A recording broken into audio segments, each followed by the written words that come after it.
welcome to Credit Compass, your guide to navigating European credit markets.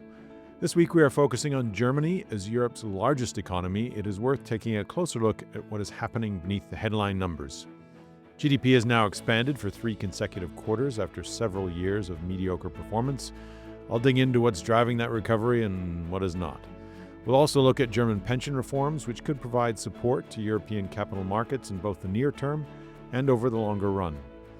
And lastly, I'll give you a quick summary of our quarterly forward look report, which you can find in full on KBRA.com.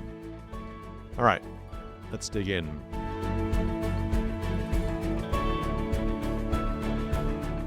This week, we're spending quite a bit of time on Germany. For starters, let's look at the economic growth that's beginning to emerge. German GDP growth for the second quarter was revised higher in the final reading to 0.3% quarter-on-quarter from 0.2% in the initial estimate. The improvement was largely related to external demand. Exports of goods and services rose 2% quarter-on-quarter, led by a 2.6% increase in goods exports, while imports increased by a smaller 1.5%.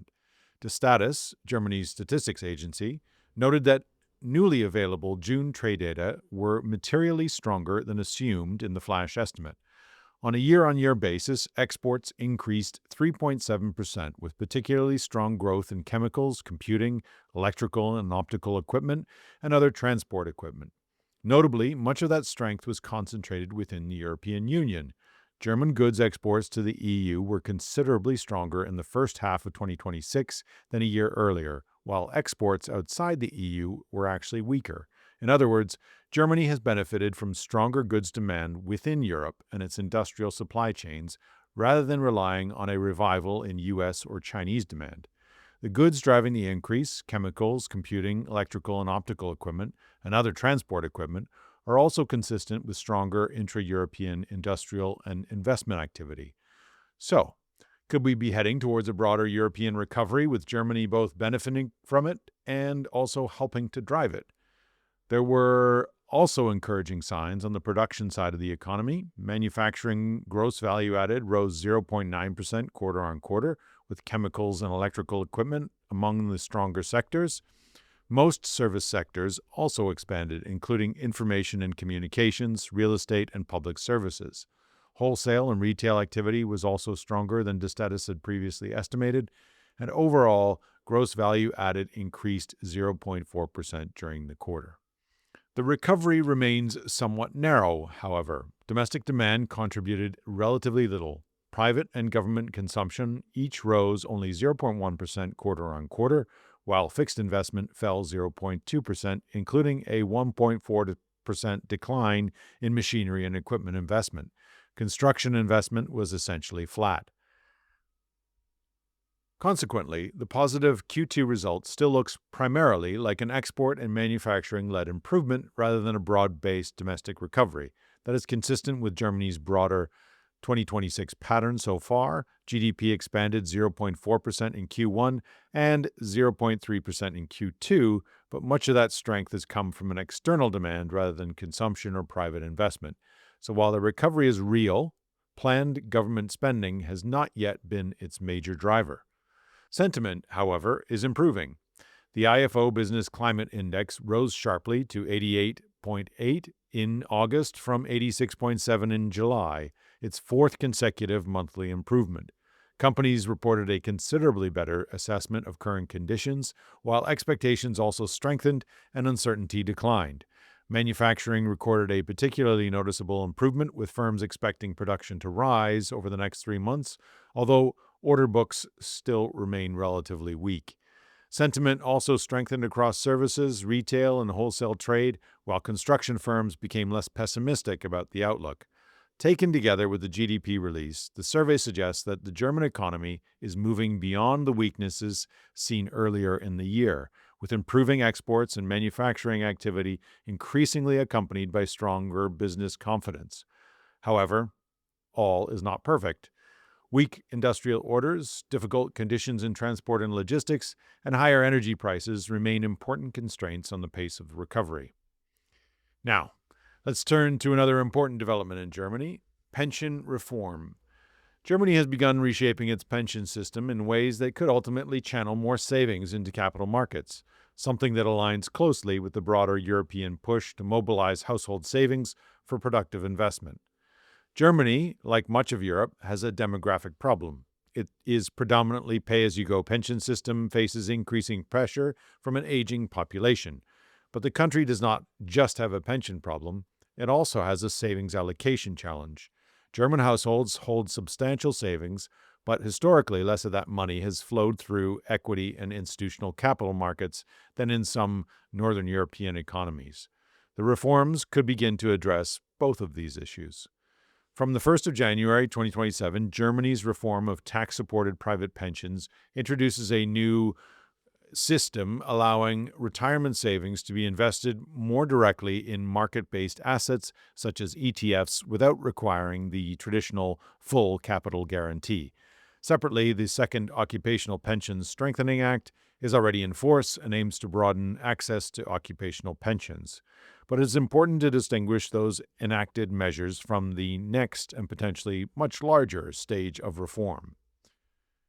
Here, Germany's Pension Commission presented its recommendations in June 2026. These include introducing a compulsory funded pension component alongside the existing state pension. This is a recommendation rather than enacted legislation. Under the Commission's proposal, contributions to the funded component would rise in 4 steps of half a percentage point, eventually reaching 2%, ideally between 2028 and 2031. The system would build individual funded pension assets, which would ultimately provide a lifelong pension alongside the traditional statutory system. Other recommendations include expanding statutory pension coverage, restricting opportunities for early retirement, and linking the retirement age to life expectancy after 2031. For capital markets, the direction is important, even before any compulsory scheme arrives. The 2027 private pension reforms should encourage a greater proportion of German retirement savings to move from guaranteed and relatively conservative products towards ETFs, funds, and other market-based investments, while broader occupational pension coverage should create additional institutional assets. The much larger structural effect would come if the proposed compulsory funded pension scheme is ultimately enacted. The Bundesbank estimates that at the full 2% contribution rate, annual savings could amount to around 30 billion euros, or roughly 0.7% of GDP. The precise asset allocation has not yet been determined, so it's too early to assign those potential flows to individual markets. But a diversified funded pension system could create structural demand across a range of asset classes. The broader significance is that Germany would begin adding a larger funded component to its predominantly pay-as-you-go pension system, moving somewhat closer to models used elsewhere in Northern Europe. And that fits squarely with the European Commission's broader objective of mobilizing household savings into capital markets and productive investment through the Savings and Investment Union. Now, lastly, this week we published our quarterly forward look. In my view, the Q3 2026 European and UK economic backdrop is beginning to improve, although the recovery remains fragile. Green shoots are emerging as investment and capital expenditures support activity, manufacturing conditions improve, and both corporate earnings and GDP have generally performed better than expected, as highlighted by the recent German revision upwards. Household finances also remain relatively stable, although consumer caution continues to constrain spending. At the same time, progress on European competitiveness and the Draghi reform agenda is becoming more visible. But implementation still remains limited, and the recovery continues to face risks from geopolitical uncertainty and climate-related disruption. For credit markets, this creates a relatively supportive but increasingly finely balanced environment. Inflation is becoming a more prominent risk, with rising producer prices and drought-related disruption to European supply routes, potentially adding to cost pressures, while higher longer-term government bond yields could increase refinancing costs.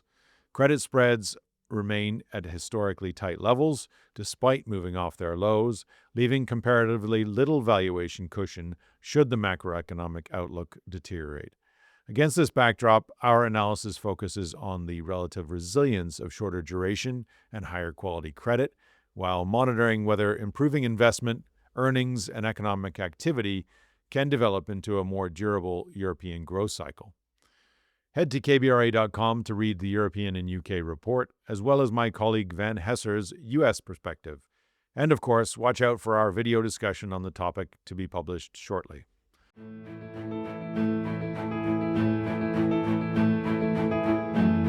That's it for this week's edition of Credit Compass. As always, you can find our latest research on macroeconomic developments and credit markets by visiting kbra.com/macrocredit. Thanks for listening. Until next time, stay curious, stay informed, and stay resilient. Let Credit Compass guide your way.